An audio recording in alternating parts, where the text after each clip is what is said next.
రోజు మన RS foods లో చికెన్ పికిల్ కోసం కావాల్సిన ఇంగ్రీడియంట్స్ అన్నిటినీ కూడా ఒక్కొక్కటిగా ప్రిపేర్ చేస్తున్నాను.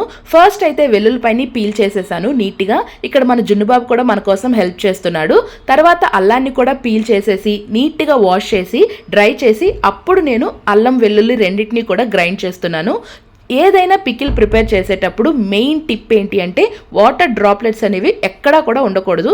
ఈవెన్ అల్లం వెల్లుల్లి పేస్ట్ ప్రిపేర్ చేసేటప్పుడు కూడా వాటర్ యాడ్ చేయకుండా గ్రైండ్ చేయాలి.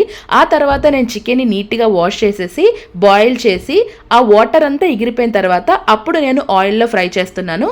ఇక్కడ నేను పల్లి ఆయిల్నే యూస్ చేస్తున్నాను అనమాట. ఇక పికిల్ పులుపు కోసం నిమ్మకాయల్ని మెత్తగా నలిపి పిండి జ్యూస్ చేసి పక్కన పెట్టుకోవాలి. ఇప్పుడైతే మనం ఫ్రై చేసిన చికెన్లో పసుపు, కారం, గరం మసాలా, వేపిన అల్లం వెల్లుల్లి పేస్టు, అదే వేపిన ఆయిల్ని కూడా కలిపేసి బాగా దగ్గరికి మిక్స్ చేసేసుకోవాలన్నమాట.